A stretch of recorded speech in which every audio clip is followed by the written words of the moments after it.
Sometimes focusing on work can be difficult, and you find yourself wondering just why it's so hard to stay on track and ignore shiny objects. Luckily, there is an explanation for this. In 2009, Sophie Leroy published a paper that was aptly titled, "Why is it so hard to do my work?" In it, she explained an effect that she called attention residue. Leroy noted that other researchers had studied the effect of multitasking on performance, but that in the modern work environment, once you reached a high enough level, it was more common to find people working on multiple projects sequentially. Going from one meeting to the next, starting to work on one project and soon after having to transition to another is just part of life in organizations, Leroy explains. This is essentially the modern version of multitasking, working on projects in short bursts and switching between them, not necessarily doing them all at once. People may not actually be working on multiple tasks at the same time, but it's nearly as bad to keep switching between them in relatively quick succession. For all intents and purposes, this is multitasking. The problem identified by this research is that you cannot switch seamlessly between tasks without a delay of sorts.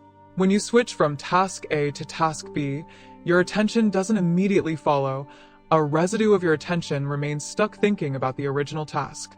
This becomes worse, and the residue becomes especially thick if your work on task A was unbounded and of low intensity before you switched. But even if you finish task A before moving on, your attention remains divided for a while. Leroy's tests forced people to switch between different tasks in a laboratory setting. In one of these experiments, she started the subjects working on a set of word puzzles. In one of the trials, she would interrupt their work and force them to move on to a new and challenging task. For example, reading resumes and making hypothetical hiring decisions. In other trials, she let the subjects finish the puzzles before giving them the next task. While the participants were switching between puzzling and hiring, Leroy would play a quick lexical decision game. This was so she could quantify the amount of leftover residue from the first task. The results were clear. People experiencing attention residue after switching tasks are likely to demonstrate poor performance on that next task, and the more intense the residue, the worse the performance. This doesn't seem too far of a stretch when you think about it. We've all experienced that frantic moment when we're doing too many things at once and suddenly find ourselves unable to do any at all. How can you concentrate on any task if you keep switching back and forth between two or more different things? You'll likely be stuck simply trying to make sense of everything and organize it so you can understand it. It will only force you to waste time trying to catch up to where you were instead of pushing forward. You'll take one step forward, but 2 steps back each time you try. Even worse news is presented by a Stanford researcher, Clifford Nass, who examined the work pattern of people who multitask. The researchers split their subjects into 2 groups, those who regularly do a lot of media multitasking and those who don't. In one experiment, the groups were shown sets of 2 red rectangles alone or surrounded by 2, 4, or 6 blue rectangles. Each configuration was flashed twice, and the participants had to determine whether the 2 red rectangles in the second frame differed from the first. It sounds simple enough. Just ignore the blue rectangles and see if the red ones change.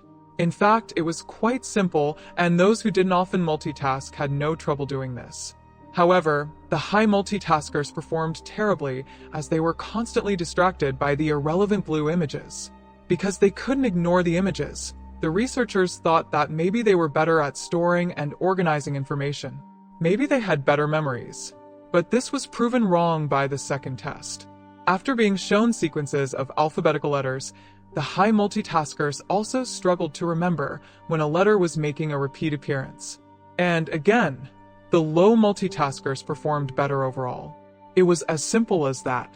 The low multitaskers did great, Ofer said. The high multitaskers were doing worse, and worse the further they went along because they kept seeing more letters and had difficulty keeping them sorted in their brains. Multitasking may seem to be the best of both worlds, but when you're in situations where there are multiple sources of information coming from the external world or emerging from memory, you cannot filter out what is irrelevant to your current goal. This failure to filter means that you are slowed down by irrelevant information and will struggle to complete a task without distractions. It is much easier to focus on one thing at once, without letting distractions interfere, than to try doing several things at a time and overload your brain with too much information. From both of these experiments, it's clear that multitasking isn't really good for anything, and all attempts to do it don't really lead anywhere. By multitasking, you are neither able to adequately focus on each new task, nor able to ignore any distractions that are hindering your work.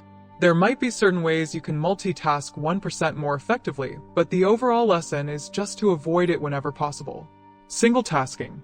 What does this mean? To set everything else aside and not check, monitor, email, or even touch anything other than the current task you are working on. It requires singular focus and the purposeful and intentional tuning out of everything else. Switch off your notifications and ditch your phone. If you must be on your computer, keep only one browser tab or program open at a time. A lot of single tasking is about consciously avoiding distractions that seem small and harmless. The biggest culprits? Your electronic devices. Ignore them when possible. Keep a spotless workspace so your eye doesn't catch something that needs cleaning or adjusting. Ideally, single tasking reduces your environment to a blank room because you shouldn't pay attention to any of it. Attempt to pay attention to when you are being interrupted or subtly switching between tasks. This is hard to catch at first and will require you to make conscious decisions against your instincts. Something that will be very hard to resist is to tell yourself that you must act on something immediately and interrupt your task. This is rarely the truth. To combat this urge, set aside a post-it to take notes for ideas that will inevitably spring to mind regarding other tasks. Just jot them down quickly and return to your primary goal. You can address them after your single tasking period is over, and you won't have forgotten anything. It will keep your mind focused on one single task while setting you up for future success. Batching Henry Ford, founder of Ford Motor Company, got a lot of things right about cars. He had a few competitors back in the day, but a primary reason those names are essentially lost in time is because he was also the creator of the factory assembly line. On a factory assembly line, workers focus on one task at a time. This streamlines a process and makes it far more efficient than having a single worker see a project through from start to finish, switching between multiple tasks. It allows workers to specialize and perfect their task, which cuts down on errors and makes troubleshooting far easier. Workers didn't have to do more thinking than was necessary for the task at hand. For Ford, this made his automobile production efficiency and output shoot through the roof and dominate his market. That, in essence, is what batching can do for you. Batching is when you group similar tasks together to complete them all at once. Ford's assembly line was essentially 100% batching because his workers only performed one task incredibly efficiently. Let's take a common example we can all relate to: checking email. If you have any sort of online presence or job, you probably have a steady stream of emails trickling or gushing into your inbox every hour. Constantly checking your email is an extremely inefficient use of time. It interrupts other tasks and scatters your focus whenever you receive a new email. Many of us drop what we're doing to take care of something from an email. Then we have to start the original task over again because our flow and momentum has been interrupted. Batching emails will considerably improve your productivity. An example of this would be to only check your emails at the top of every 2 hours and purposely ignore or block your inbox notifications. At first it might be difficult, but limiting how often you check email in this way allows you to focus on your tasks without constantly being distracted and having to reacclimatize yourself. Perhaps more importantly, it teaches the lesson that saying no to some tasks is just as important as saying yes to the correct ones. Batching teaches the art of purposeful, deliberate ignorance so you can focus on other tasks.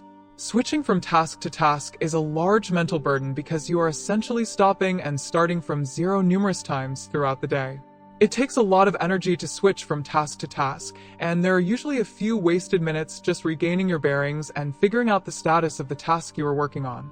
Of course, these kinds of interruptions only lead to achieving just a portion of what you can and want to.